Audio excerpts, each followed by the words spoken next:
오늘 말씀의 제목은요, 내가 좀 끼어도 될까라는 제목으로 잡아봤어요. 뭐 제목이 좀 도발적이긴 한데 이 이야기를 누가 했는지는 나중에 좀 살펴보겠습니다. 여러분들 싸움을 좀 말려본 적 있으세요? 사람이 싸울 수 있잖아요. 저는 싸울 수 있다라고 생각을 합니다. 친한 친구들끼리도 싸울 수 있고요. 가장 아낌없이 사랑을 주는 관계 있죠. 어떤 관계입니까? 뭐 부모와 자식 간의 관계 아니겠습니까? 근데 부모와 자식 간의 관계 속에서도 다툼이 있을 수 있잖아요. 갈등이 있고 뭐 다툼이 있을 수 있습니다. 여러분들 그러면 부부지간은 어때요? 뭐 말해 뭐 하겠습니까? 그렇죠? 늘상 싸우기 가장 편한 상대 아니겠습니까? 네. 부부지간에도 갈등은 있고 힘든 일은 있습니다. 세상에 이런 말이 있죠. 흥정은 붙이고 싸움은 말려라. 이게 참 좋은 말이에요. 좋은 일은 계속해서 부추겨주고 나쁜 일은 좀 말려줘야 된다라는 좋은 말입니다. 그런데 반면에 이런 말도 있죠. 세상에 가장 좋은 구경거리 두 가지를 꼽으라면 뭐가 있다? 예, 불구경과 싸움 구경이 있다. 이거 큰 재난이거든요. 근데 사람들은 그렇게 얘기합니다. 이중성이죠. 그러니까 우리의 삶이 도덕성과 쾌락이 부딪혀요, 늘. 하면 안 되는 게 있는데 그게 즐거우면 늘 끌려다니기도 합니다. 제가 언제인가 좀 불편한 상황에 있는 연인 관계에 있는 사람 둘이 있었어요. 근데 둘에 뭐 찌그덕찌그덕 싸울 수 있는데 크게 한번 싸우게 됩니다. 근데 그 사람들이 제게 막 말을 하는 거예요. 상황을 이야기하고 좀 판단을 해달라는 거예요. 한 사람이 저한테 얘기하기를 누가 잘못한 거냐 판단을 해달라고 합니다. 가만히 들어보니까 저는 보이더라고요. 누가 잘못한 것 같아요. 조금 더 많이 잘못한 것 같았습니다. 그래서 뭐 저한테 도움을 청하기도 했기 때문에 제가 무슨 말을 해줄까라고 아내한테 의논을 했어요. 이런 커플이 있고 이런 얘기를 하는데 내가 좀 뭐 이렇게 좀 도움을 줄까라고 얘기했더니 아내가 절대로 하지 말라는 거예요. 절대로. 왜냐하면 사랑 싸움에는 절대 껴들면 안 된다는 거예요. 왜냐하면 나중에 어떻게 될 줄 알고 그러냐는 거예요. 둘이 나중에 모른다. 차라리 조언해서 깨끗하게 헤어지면 모르겠는데 또 둘이 좋아서 붙어 다니면 당신이 나쁜 사람 될 거다. 이렇게 얘기를 하더라고요. 아니 뭐 설마 저러겠어. 죽일 듯이 싸우는데? 그랬죠. 왜냐하면 우리 부부는 그렇게까지 싸워본 적이 없거든요. 그랬는데 아내의 말을 듣길 잘한 거죠. 얼마 뒤에 둘이 세상 또 이런 사람 없다는 모습으로 다니더라고요. 제가 만약에 그 사람에게 이런 얘기를 했다면 네 그 파트너가 이게 좀 문제가 있는 것 같고 성격에 결함이 있는 것 같고 이런 얘기를 했으면 어쩔 뻔했어요. 저는 아마 그 두 사람 둘 다에게 아마 원수가 되어 있었을 겁니다. 그런 일이 한번 있었던 기억이 납니다. 우리는 아주 길게 말싸움하는 사람들을 지금 욥기를 통해서 살펴보고 있습니다. 주일마다 듣고 있습니다. 여러분들은 이 말싸움, 이 상황을 보면서 무슨 생각이 들고 있습니까? 어느 한쪽 편을 좀 들고 싶으세요? 욥은 좀 안 됐는데 요 편에서 얘기해 보고 싶으세요? 아니면 욥에 문제가 있다라고 그 새 친구처럼 얘기해 보고 싶은가요? 아니면 이것들 싸움 재미가 좀 있네? 관전 포인트가 있어 라고 하면서 그런 모습으로 보고 있습니까? 지금 어찌됐든 이 네 명이 치열하게 아주 친했던 친구인데 이 네 명이 치열하게 싸우고 있습니다. 그런데요. 저도 몰랐어요. 여기까지 봤을 때는. 그런데 갑자기 한 사람이 등장합니다. 조용히 지켜본 한 사람이 엘리후라는 사람이 등장을 해서 이런 말을 해요. 왜냐하면 지금까지 오랫동안 참았거든요. 조용히 있었거든요. 그 이유를 이야기합니다. 내가 지금까지 오랫동안 조용히 있었는데 라고 말하면서 그 이유도 얘기해요. 내가 왜 참았냐?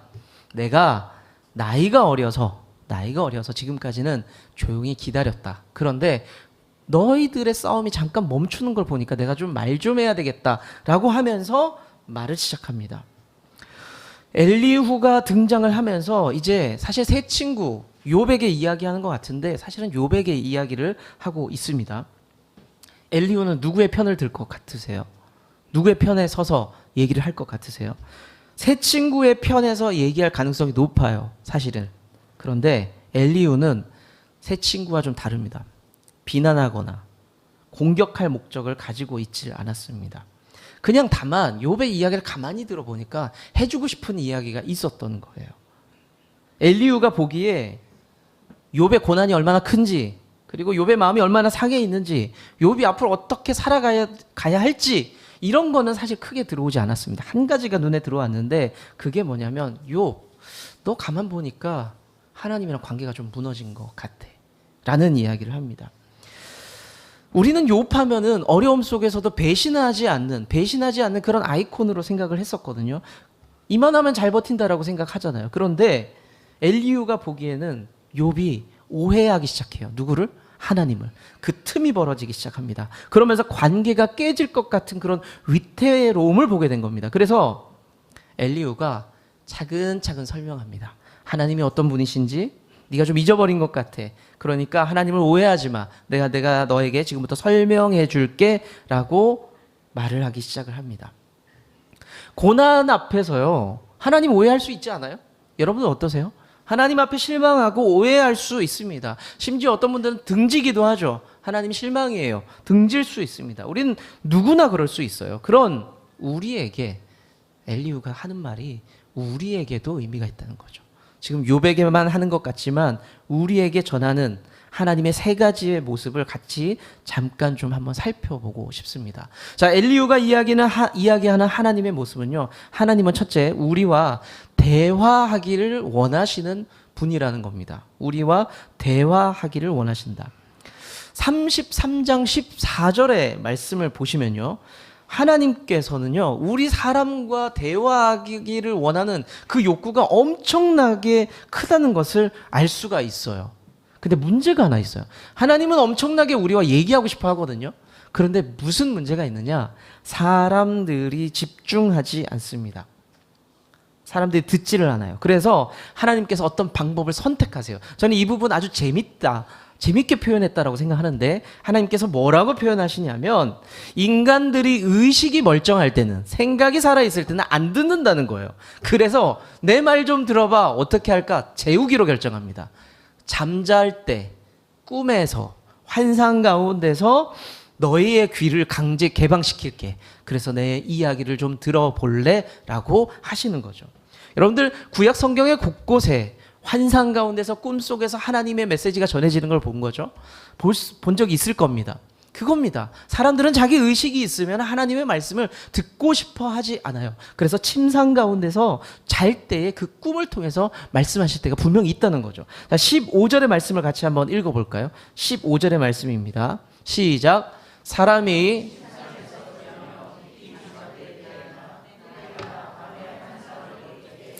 하나님께서는 귀 닫고 있는 사람들을 향해서 계속해서 말씀하시고 대화하기를 원하고 있다는 겁니다. 여러분들 귀는 지금 어떠세요? 닫혀 있습니까? 열려 있습니까?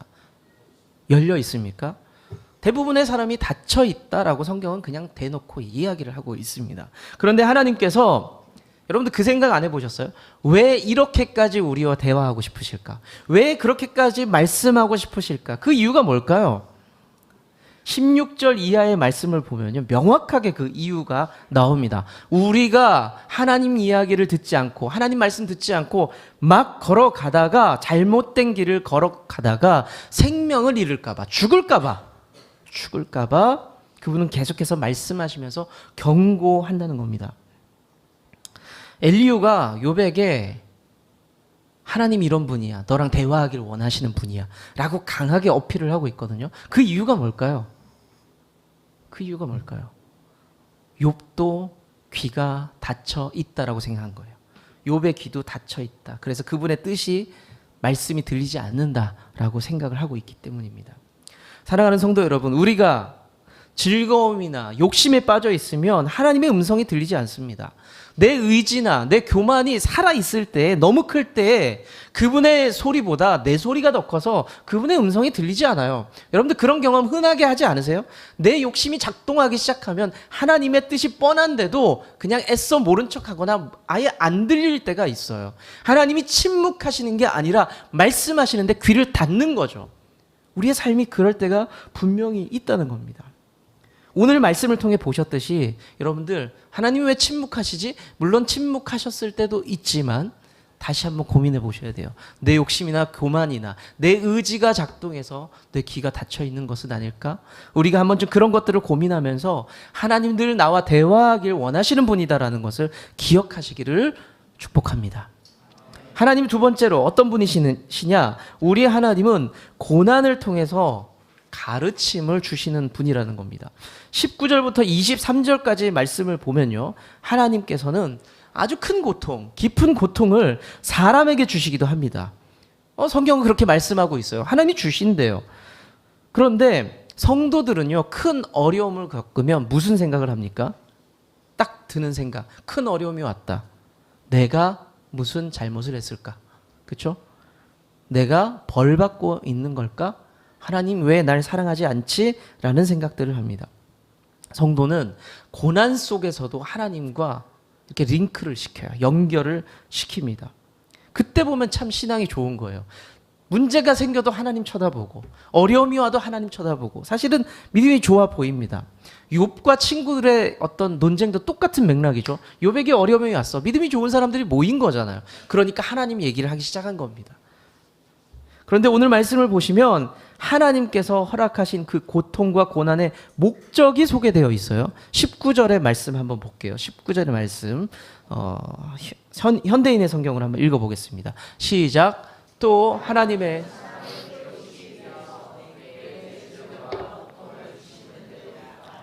하나님께서 질병과 고통과 어려움을 주시는 이유가 뭐라고요? 깨우침, 깨달음, 가르침을 주시기 위해서 고난을 주기도 한다는 거죠. 이 말을 우리는 솔직히 수용하기 어렵습니다. 받아들이기 어려워요. 하나님 좋으신 분이라면서요. 근데 왜 제게 고난을 주시죠? 뭘 가르치시려고 고난을 주십니까? 라는 생각을 할 수 있습니다. 그렇지만 어떤 분은 이미 경험한 분 있으실 거예요. 내가 그 고난을 통해서, 내가 그 어려움을 통해서, 맞아, 그때 하나 깨달았고 한 걸음 하나님께 더 다가갔지. 내가 그 고난이 아니었으면 하나님을 더 깊게 경험 못했을지도 몰라. 아마 이 경험하신 분 분명히 있을 겁니다. 사랑하는 성도 여러분, 아주 유명한 고난에 관한 말이 있어요. 이런 말이 있죠. 어떤 사람은 전쟁의 치열한 그 전투 속에서, 참호 속에서 철저한 무신론자가 된다고 합니다. 그렇지만 어떤 사람은 그 치열한 전쟁 속에서 신실한 성도가 된다라는 말이 있습니다. 저와 여러분은 고난 속에서 하나님을 깊이 만나면 좋겠어요. 하나님 없어 라고 돌아서는 것이 아니라 그 고난 속에서 하나님을 더 깊이 만나고 하나님의 뜻을 발견하면 좋겠습니다. 하나님이 나를 지금 훈련시키시는구나. 내가 하나님 앞에 더 엎드려야 되겠다. 내가 하나님 앞에 고난 속에 더 귀를 열어야 되겠다. 그렇게 고백하면서 여러분들의 삶이, 제 삶이 하나님 앞에서 더 단단해지고 하나님 앞에서 더 훈련되어지는 성도 되기를 바랍니다. 엘리후가요, 분명하게 욥에게 이렇게 말을 하고 있습니다. 친구야, 너의 고난을 통해서 하나님께서 너에게 가르치고 있어 라고 말씀을 하십니다. 조금 잔인하게 들리는 말 같지만 무책임하지 않았고요, 하나님을 향한 신뢰가 있는 말이에요. 그 말은 욥, 이 고난 잘 견디고 나서 너의 삶이 어떻게 될지 난 기대가 돼 라는 그런 기대가 있는 말입니다. 우리도 좀 결단하는 마음, 우리 다 어려움이 있잖아요. 그 결단하고 좀 선포하는 마음으로 옆 사람과 함께 이런 말 해주면 좋을 것 같아요. 고난을 통해서 우리 더 하나님 배워봅시다. 한번 옆 사람에게 얘기해 보세요. 고난을 통해서 우리 더 하나님 배워봅시다. 네, 그런 겁니다. 네.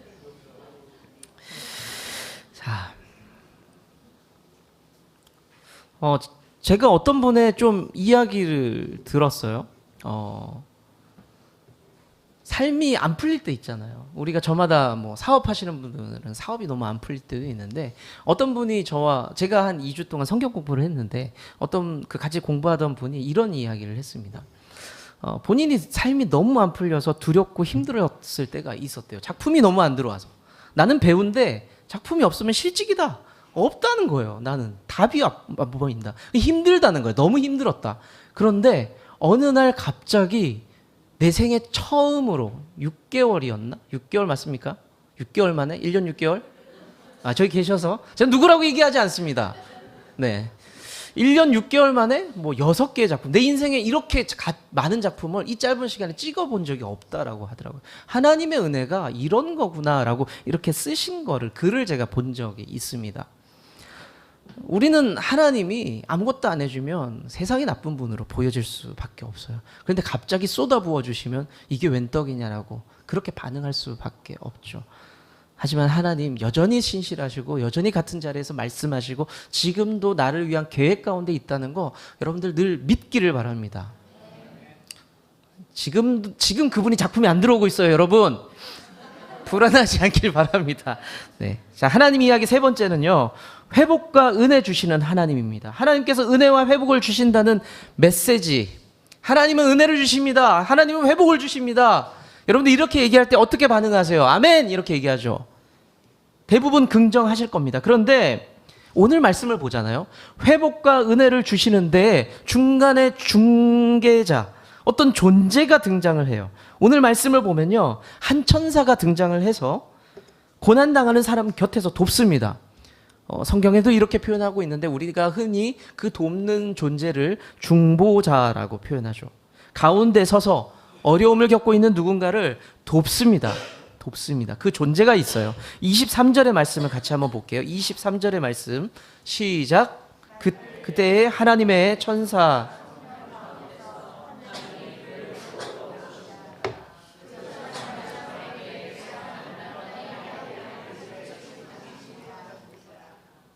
천사가 나타나서 사람에게 이야기합니다. 어려움을 겪고 있는 그 사람에게 이야기해요. 네가 마땅히 해야 될 일, 네가 무슨 일을 지금 어떻게 해야 될지를 알려준다는 거예요. 그리고 24절의 말씀을 보면, 이어서 말씀을 보면은 그 천사의 존재가 은혜를 전달하는 통로가 된다라고 기록을 하고 있습니다. 결국에는요, 이 천사, 그러니까 중보자 때문에 이 고난당하는 어떤 누군가는 생명을 얻을 수 있다라고 기록을 하고 있어요. 생명을 지키고 얻을 수 있다라고 기록을 하고 있습니다.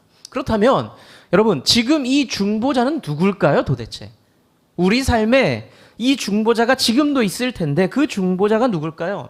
누가 우리의 생명을 지켜주고 있고, 누가 하나님 앞에서 우리를 변호하고 있고, 누가 은혜의 통로가 되어서 우리의 삶의 은혜를 계속해서 공급해 주고 있을까요? 교회에서 너무 뻔한 질문 드렸습니까? 누굽니까 그분이? 예수님이죠. 디모데전서 2장 5절은요, 이 부분을 명확하게 말씀하세요. 같이 읽어볼까요? 시작.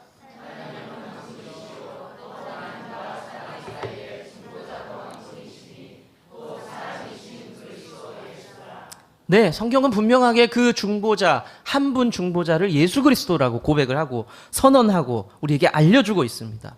로마서 8장 34절의 말씀을 보면요, 예수님께서는요, 어디에 계시냐? 하나님 우편에서 우리를 위해서 계속해서 간구하시는 중보자로 설명을 하고 있습니다. 예수님, 우리의 회복을 위해서 우리의 유일한 은혜 통로가 되시는 예수님이라고 성경은 반복해서 우리에게 알려주고 있다는 겁니다. 사랑하는 성도 여러분, 우리의 삶 가운데서 얼마나 많은 장애물이, 걸림돌이 있습니까? 누가 나 좀 도와줬으면 좋겠다라는 그 생각, 여러분들 하루에도 몇 번씩 하고 살지 않습니까? 그럴 때마다 여러분들 머릿속에 무슨 생각이 들어요? 내가 어떻게 하면 이 어려움을 풀어낼 수 있을까? 내 수완, 내 방법들, 그리고 누가 나를 도와줄 수 있을까? 도움의 손길이 있을 거야 라는 그런 기대들. 그런데 성경이 이야기하는 것은요, 너의 유일한 중보자, 너를 도울 누군가, 능력의 중보자는 예수님이다 라고, 그 예수님이 계시다라는 것을 좀 기억하라고 말씀하고 있습니다. 그 예수님이 너에게 은혜를 줄 것이고, 그 예수님이 너의 삶의 회복을 줄 것이다 라고 말씀을 하고 있습니다. 저와 여러분의 무너진 영역이 분명히 있을 거예요. 삶 가운데서 무너진 영역이 있을 수 있습니다. 그 영역 속에서 하나님, 예수님을 통해서 회복을 경험하시기를 축원합니다. 말씀 맺겠습니다. 고난은 관계를 깨뜨립니다. 욥은 고난 속에서 갈등하다가 관계들이 깨지기 시작합니다. 아주 가까웠던 친구들과 관계가 깨어졌습니다. 그리고 하나님과의 관계도 불편해지기 시작했어요, 사실.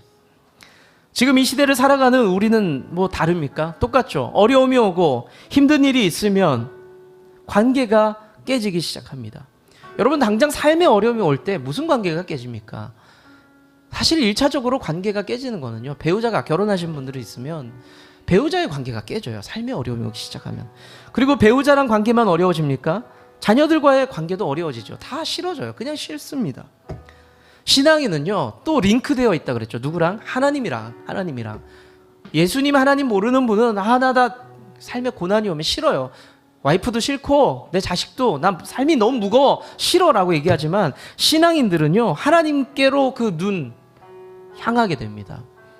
내가 맨날 하나님 감사합니다 찬양합니다라고 고백을 했는데 그랬던 내가 갑자기 하나님이 원망스러워진다는 거죠. 삶에 뭐가 하나 삐끗거리기 시작하면. 그러면 우리는 어떻게 하면 됩니까? 오늘 엘리후가요 하나님과의 관계가 불편해진 욥에게 내가 좀 어리지만 내 말을 좀 들어볼래? 라고 해주는 말이 있어요. 손을 잡아 끕니다. 내가 하나님에 대해서 소개해 줄게. 하나 둘 셋. 자 이제 우리 가까이 가서 하나님께 가까이 가서 하나님을 보자는 거예요. 하나님의 본질을 보자는 겁니다. 내 고난과 내 문제가 이따만큼 커 보여서 자꾸 그것만 보는데 그거 그만 보고 이제 내 곁에 있는 하나님이 어떤 분인지 다시 한번 보자라고 엘리후가 지금 이야기하고 있는 겁니다. 잘 지내던 관계 깨질 수 있죠. 깨질 수 있죠. 제가 계속해서 부부관계라고 얘기해서 좀 죄송스럽긴 한데 특히 부부관계가 그렇잖아요. 여러분들 오래 살수록 있고 좋아지면 참 좋겠는데 오래 살수록 불편하고 힘든 게 제 아내가 이 영상을 보면 실망할 수도 있는데 저는 그런 것 같아요. 가깝고 편할 수 있죠. 그런데 부부관계가 편한 만큼 오래될수록 불편하거나 싫어질 수가 있다는 거죠. 우리 부부도 그런 느낌을 받을 때가 있습니다. 저는 최소한 아내는 모르겠는데 와이프는 모르겠어요. 그런데 저는 있었습니다. 그런데 그때마다 아내가 불편하거나 섭섭하거나 힘들 때가 있어요. 그럴 때마다 떠올리는 어떤 장면이 있습니다. 제가 너무너무 연애할 때 너무너무 힘들었기 때문에 제가 너무 힘들고 그냥 속된 말로 그지같이 살았거든요. 진짜. 그런데 제 아내가 그러니까 당시 여자친구가 저희 집에 와서 살림을 본 거예요. 정말 그 눈빛이 말은 안 하더라고. 이 그지 새끼라는 눈빛이 느껴졌어요. 아니 뭘 이런 걸 입고 살아가고 이런 걸 신발이라고 집에 두냐는 거예요. 그러면서 전에도 말씀드렸다시피 다 버려요. 그나마 제일 나은 2개, 3개만 남겨두고 이거 도대체 어디서 났냐는 거예요. 근데 제가 20대 중반 때까지 남의 옷 얻어 입었거든요. 사실 지금 생각해보면 쉽지는 않았어요. 사촌 옷을 얻어 입거나 그렇게 살았거든요. 다 아내가 막 버리는 거예요. 그리고 저의 옷장을 정리해주고 그리고 저를 위해서 따뜻한 조언을 해주고 나는 당신의 미래가 기대가 된다. 나는 당신의 삶이 기대가 된다. 박수 쳐줬던 여자친구 이지현. 그 이지현이 지금도 같이 살고 있거든요. 가만히 보면서 제가 무슨 생각을 하냐면 그래 가까이 가보잖아요. 그 이지연은 똑같아요. 달라진 게 없어요. 제가 삶이 힘들고 버거우니까 자꾸 그 이지연을 오해하고 때로는 그 이지연을 도발하고 제가 그렇게 살았던 겁니다. 가까이 가면은 변하지 않는 그 본질이 분명히 보입니다. 고난 속에서 하나님과 관계가 불편할 때 분명히 있을 겁니다. 하나님 다르게 보이기 시작할 겁니다. 그런데 내가 한 걸음 뒤로 내뺀 거 아닌가 생각해 보세요. 하나님은 똑같은데 내가 뒤로 가기 시작하면서 하나님의 흠을 잡고 있는 거 아닌가. 우리가 하나님 앞에 가까이 다가가서 대화해야 돼요. 그분의 말씀이 뭔지 다시 한번 봐야 됩니다. 그분이 나를 얼마나 사랑하시는지 나를 얼마나 생각하시는지를 떠올리면서 회복해야 합니다. 이제 문제와 고난이 아니라 우리의 시선을 옮겨야 돼요. 하나님을 바라보기 시작을 해야 됩니다. 사랑과 관계가 회복이 되잖아요. 고난은 똑같아요. 나를 쥐어짜고 있는 고난은 똑같거든요. 근데 하나님과의 관계가 회복이 되잖아요. 견딜만 해요. 넉넉히 이길만 합니다. 버틸만 하고 그 시간을 지낼 수 있습니다. 심지어 막연하지만 잘 모르겠지만 믿음이 생겨요. 이 시간이 지나면 하나님 더 놀라운 일을 하시겠지? 라는 기대가 생기기 시작합니다. 신뢰가 생긴다는 거죠. 고통과 고난 속에서도 하나님 앞에 한 걸음 더 다가가시길 바랍니다. 문제 속에서도 하나님을 더 깊게 경험할 수 있는 그런 성도가 되시기를 축원합니다. 오늘 말씀의 제목 기억해 보세요. 내가 좀 끼어도 될까? 지금 여러분들의 삶 가운데 계시는 하나님께서 다시 한번 노크하는 겁니다. 삶이 힘들지. 근데 내가 거기 좀 끼어도 될까?